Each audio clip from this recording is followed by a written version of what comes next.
Assalamualaikum warahmatullahi wabarakatuh. Alhamdulillah wassalatu wassalamu ala Rasulillah wala haula wala quwwata illa billah. Rabbi shrah li sadri wa yassir li amri wahlul 'uqdatam min lisani yafqahu qawli, amma ba'du. Kesempatan yang sepertinya sudah sangat malam karena sudah jam 9. Mudah-mudahan Bapak Ibu tidak tertidur ya. Saya bicara tentang konsep keluarga maslahat. Ini konsep Bapak Ibu sudah dimulai dari tahun 1977 ketika LKK PBNU didirikan. Waktu itu ketuanya adalah Bapak Kiai Haji Ali Yafi, ada juga Gus Dur, dan ada Mbah Yai Sahal Mahfud. Beliau bertiga itu antara lain yang mulai merumuskan keluarga maslahah sejak LKKNU berdiri. Dan LKKNU sejak berdirinya itu punya konsep keluarga maslahah, di mana kemaslahatan keluarga di dalam Nahdlatul Ulama itu tidak semata-mata untuk yang berada di dalam keluarga, tapi juga dikhidmatkan kemaslahatannya kepada masyarakat dan negara. Bahkan LKKNU waktu itu berdirinya itu adalah merespon problem besar berkaitan dengan jumlah penduduk yang meledak gitu. Jadi ada bonus demografi, dan itu melahirkan beberapa masalah dalam kehidupan berbangsa. Lalu LKKNU ikut terlibat dalam bagaimana mengatasi problem kebangsaan, problem kemaslahatan yang dimulai dari keluarga. Nah, konsep itu kemudian terus berkembang Bapak Ibu sekalian, dan konsep yang terakhir ini adalah hasil yang dirumuskan oleh LKKNU periode sebelumnya di bawah kepemimpinan Bapak Kiai Haji Said Agil Siroj selaku Ketua Tanfidiyah dan Bapak Kiai Haji Ma'ruf Amin selaku Rois Am Syuriah NU. Bahkan konsep ini sudah dihalakohkan dengan mengundang perwakilan Syuriah dari PWNU, beberapa PWNU, sehingga kemudian sudah disahkan sebagai konsep keluarga ala Nahdlatul Ulama yang kita sebut dengan keluarga maslahah. Jadi Bapak Ibu nanti mohon ikut mensosialisasikan dengan menyebut keluarga itu tidak lagi keluarga sakinah, tapi keluarga maslahah. Ya, alasannya nanti kita akan mengapa konsep apa bedanya keluarga sakinah dan keluarga maslahah. Insya Allah kita akan membahasnya di malam hari ini. Jadi nanti kalau berdoa Bapak Ibu ya, terutama yang jadi penghulu, jadi ini pemberi ular-ular dalam perkawinan, monggo doanya itu dengan menyebutkan semoga kelak menjadi keluarga yang maslahah gitu. Nah, nanti itu jadi kode ONU nih gitu. Itu tanda-tanda bahwa keluarga maslahah akan sudah mensosialisasikan, sudah tersebar gitu ya. Dan kita berharap tidak hanya di kalangan NU, tetapi bangsa ini juga ikut mengenal keluarga maslahah dan mempraktekannya. Lalu apa keluarga maslahah itu? Ada 3 komponen kira-kira Bapak Ibu sekalian. Pertama adalah landasan keislaman. Jadi berkeluarga itu adalah bagian tak terpisahkan dari berislam, kira-kira begitu. Yang kedua adalah landasan ke-NU-an. Jadi berkeluarga juga bagian dari ber-NU. NU itu tidak hanya ketika kumpul-kumpul, tapi di dalam keluarga juga sedang mempraktekkan nilai-nilai ke-NU-an. Dan yang ketiga adalah konsep keluarga maslahah itu bangunannya seperti apa? Apa bedanya dengan konsep keluarga yang lain? Nah, dalam landasan keislaman kita akan ada 5 hal Bapak Ibu yang kita mari ingat-ingat dalam berkeluarga. Keluarga yang islami ala NU itu seperti apa? Pertama adalah keluarga dihubungkan dengan konsep Islam rahmatan lil alamin, sehingga berkeluarga itu adalah ikhtiar untuk menjadi bagian dari anugerah Islam Islam atas semesta. Dan semesta itu dimulai dari semesta kecil yaitu keluarga sampai semesta yang besar yaitu alam semesta raya. Yang kedua adalah tatmimu makarimil akhlak. Innama bu'istu liutammima makarimal akhlak, itu juga keluarga menjadi madrasah pertama untuk semua pihak untuk berproses menyempurnakan akhlak mulia masing-masing, baik akhlak terhadap diri sendiri maupun akhlak kepada pihak lain. Lalu tauhid, khalifah fil ard, dan maqasid syariah. Jadi ada 5 prinsip yang menjadi landasan keluarga maslahah, yaitu Islam rahmatan lil alamin, tatmimu makarimil akhlak, tauhid, khalifah fil ard, dan maqasid syariah. Mari kita bahas satu persatu. Pertama adalah Islam punya cita-cita besar. Seluruh sistem ajaran Islam itu sedang menuntun kita untuk mewujudkan sistem kehidupan yang menjadi anugerah bagi semesta, termasuk kehidupan perkawinan dan keluarga. Maka ciri dari keluarga maslahah itu adalah keluarga ini menjadi bagian dari anugerah, bukan musibah. Kita bisa menyaksikan di banyak pengalaman ya Bapak Ibu sekalian, yang sudah ramai sekali itu adalah kasus penembakan polisi itu. Bagaimana sebuah keluarga itu kemudian menjadi musibah tidak hanya bagi anggota keluarga, tetapi juga musibah bagi pihak lain. Mungkin hu anfusakum wa ahlikum nara itu tidak hanya neraka di akhirat, tetapi juga neraka di dunia yang mengantarkan kita ke neraka di akhirat. Nauzubillah min syarri dzalik.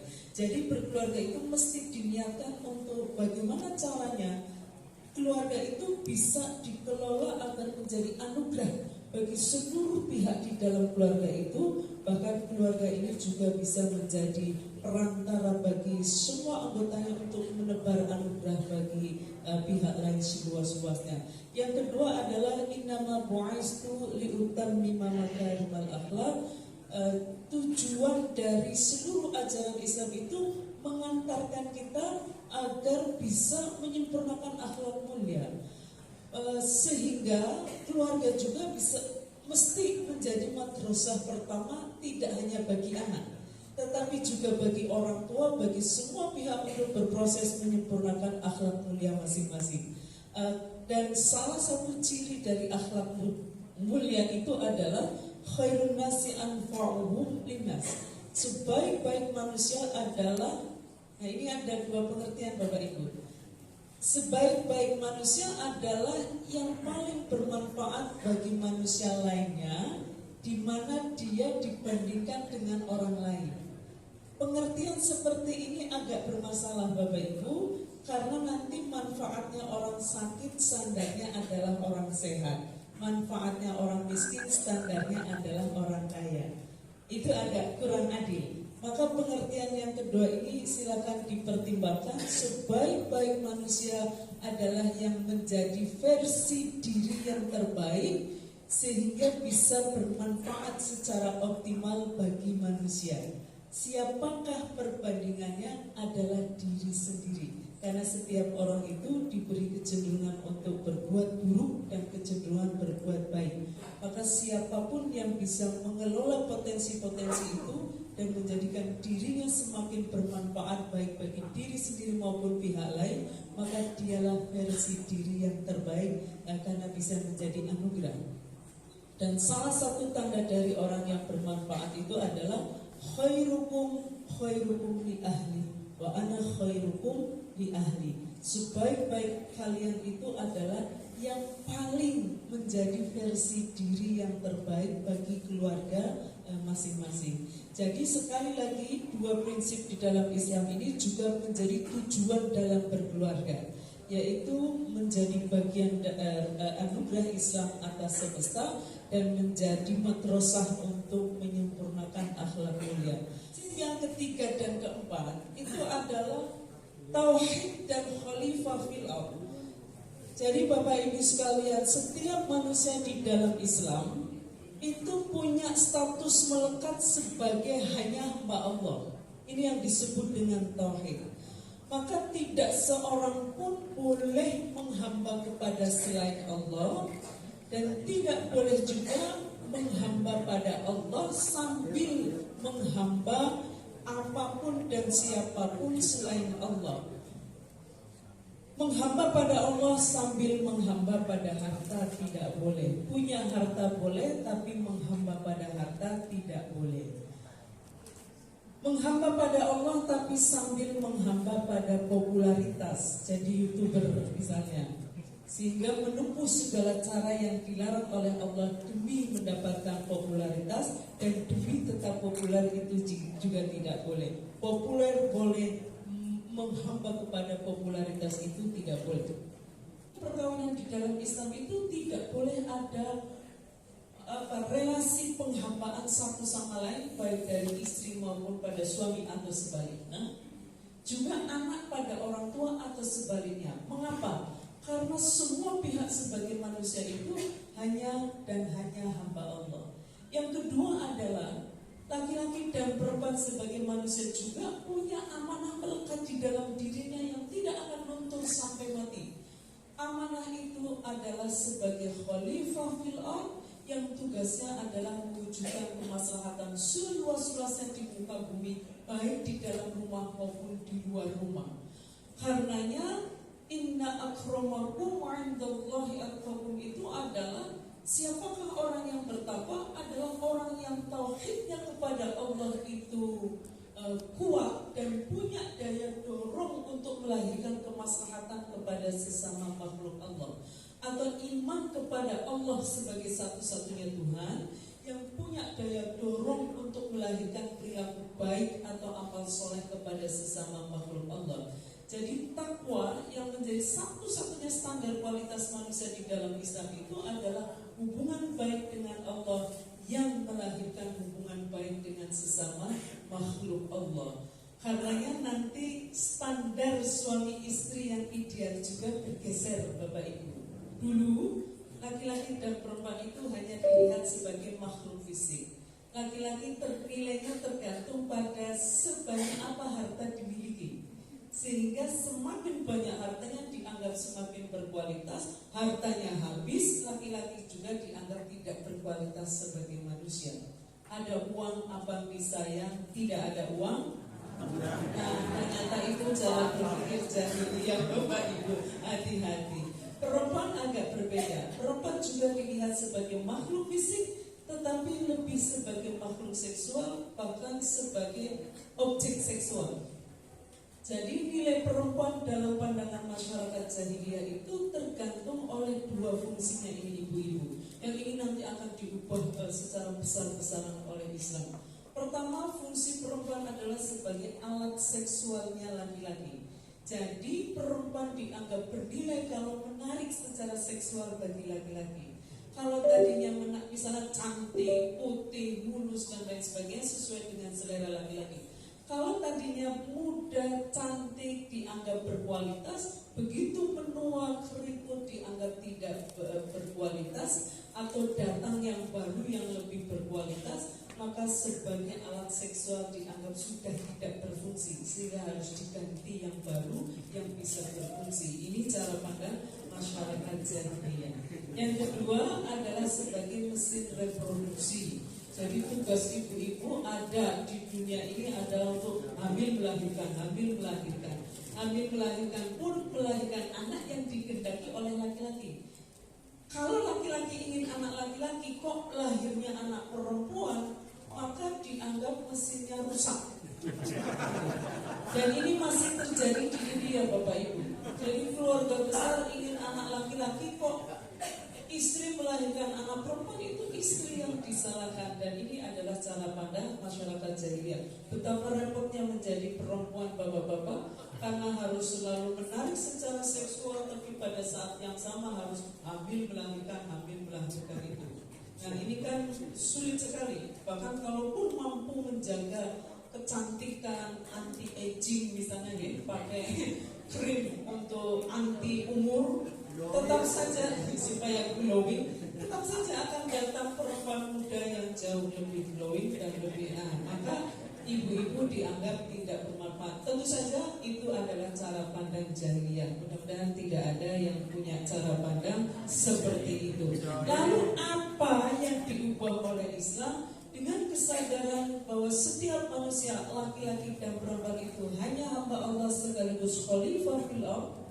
Sudah kelihatan ya? Oh, gimana ini? Maka laki-laki dan perempuan termasuk sebagai suami istri itu tidak hanya dilihat sebagai makhluk fisik, apalagi hanya makhluk ekonomi, apalagi hanya makhluk seksual, apalagi hanya objek seksual. Laki-laki dan perempuan itu makhluk fisik dan juga makhluk intelektual karena punya akal, juga makhluk spiritual karena punya hati nurani. Dan nilai manusia di dalam Islam, laki-laki maupun perempuan itu benar-benar hanya ditentukan oleh sejauh mana menggunakan akal budinya secara optimal sehingga seluruh tindakannya bisa berdampak maslahat bagi diri sendiri dan pihak lain. Karenanya standar suami istri juga menjadi berbeda di dalam Islam. Tungkahul mar'atu li arba'in. Biasa diartikan apa nggih Bapak Ibu? Tungkahul mar'atu biasanya diartikan apa? Nikahilah. Nah, biasanya diartikan nikahilah. Mungkin arti nikahilah itu kurang tepat karena itu bukan fi'il amar. Tungkahul mar'atu itu lebih tepat diartikan dinikahi perempuan. Itu kalimat berita, informasi. Jadi masyarakat itu biasanya menikahi perempuan karena 4 hal. 1, karena hartanya, kalau kaya diincar, kalau miskin dicuekin gitu. Nanti biro jodoh Pak yang kaya-kaya mungkin pada ngincer nih berapa aset hartanya. Yang kedua adalah karena nasabnya, karena keturunannya. Kalau keturunan terhormat dicari, kalau keturunannya biasa aja dijual. Yang ketiga adalah karena kecantikannya. Perempuan cari laki-laki juga karena gantengnya. Laki-laki cari perempuan karena cantiknya. Yang keempat baru karena agamanya. Jadi 4 itu agama terakhir. Berarti jadi pertimbangan kalau ingat, kalau lupa ya nggak jadi pertimbangan gitu. Nah, rupanya hanya 1 yang diberi, yang dituntun di dalam Islam itu adalah fadfar bidzatiddin. Pilihlah karena agamanya. Nah, ini baru fi'il amar. Taribat yadak maka engkau akan selamat. Berarti satu-satunya standar suami istri yang ideal di dalam Islam itu adalah yang agamanya baik. Dan inti dari agama itu adalah takwa. Dan takwa itu adalah hubungan baik kita dengan Allah yang melahirkan hubungan baik dengan sesama makhluk Allah. Maka standar kualitas suami istri dengan standar manusia itu sama. Dan karenanya perkawinan di dalam Islam sekali lagi bukan hanya antara 2 tubuh atau 2 makhluk seksual. Perkawinan di dalam Islam juga adalah antara 2 makhluk yang berakal budi. Jadi keluarga maslahat tentu saja punya cita-cita bagaimana keluarga itu dibangun, membangun kesadaran sebagai makhluk yang berakal budi, tidak hanya suami tetapi juga istri. Jadi kalau ditanya apa sih kodratnya perempuan, dia juga adalah makhluk yang berakal budi. Sehingga nanti melarang perempuan untuk sekolah itu juga bertentangan dengan hifdzul akli sebagai maqasidus syariah. Nah, yang terakhir landasan keislaman dan dari keluarga maslahah itu adalah maqasidus syariah. Di mana kita tahu bahwa kalau di dalam keluarga maslahah Bapak Ibu sekalian ada proses yang bersamaan terjadi. Di mana sebagai individu laki-laki dan perempuan di dalam Islam itu tidak hanya diharapkan untuk soleh dan solehah. Soleh dan solehah itu baik, secara pasif juga bisa baik. Tetapi lebih dari itu, pribadi atau individu di dalam Islam itu dicita-citakan untuk menjadi muslih dan muslihah. Jadi kalau soleh-solehah itu baik, kalau muslim-muslihah dia baik, lalu bergerak aktif melahirkan kebaikan. ya, kita biasakan semoga menjadi anak yang muslih atau muslihah, karena inilah bagian dari keluarga maslahah. Jadi apa tempat muslim tempat ini ada yang muslihah. Jadi muslim muslihat, karena tadi ada khalifah fil ard, itu berarti harus bergerak melahirkan kemaslahatan. Apa itu keluarga maslahah? Keluarganya disebut keluarga maslahah. Keluarga maslahah adalah keluarga yang semua anggotanya itu bekerja sama untuk pegang komitmen tauhid kepada Allah, lalu bersama-sama membuktikan tauhid itu dengan mewujudkan kemaslahatan pada seluruh anggota keluarga tanpa kecuali, dan keluarga itu bergerak melahirkan kemaslahatan bagi keluarga lain seluas-luasnya. Jadi kemaslahatan dalam keluarga maslahah itu tidak hanya di dalam keluarga, tapi selalu memancar ke dalam dan keluar. Begitu juga yang disebut dengan khairul ummah, masyarakat yang islami yang maslahah itu seperti apa juga kurang lebih sama. Dan keluarga islami dalam pandangan Nahdlatul Ulama, negara yang islami itu seperti apa? Kuncinya tadi ya, tauhid dan maslahat kepada sesama makhluk. Maka negara yang islami adalah negara yang berketuhanan yang Maha Esa, itu adalah tauhid. Lalu seluruh komponen bangsa itu bekerja sama membuktikan ketuhanan yang Maha Esa itu dengan mewujudkan kemaslahatan pada seluruh warga negara tanpa kecuali, dan negara itu bergerak melahirkan kemaslahatan pada negara lain seluas-luasnya. Inilah Islam yang diyakini sebagai rahmatan lil alamin. Jadi Islam rahmatan lil alamin itu bukan dipahami dengan cara semua orang masuk Islam maka Islam akan otomatis menjadi anugerah, tidak begitu. Tetapi siapapun dan apapun yang ingin Islami, maka dia mesti ikhtiar untuk hanya menghamba pada Allah, dan pada saat yang sama ikhtiar mewujudkan kemaslahatan seluas-luasnya ke dalam dan keluar gitu.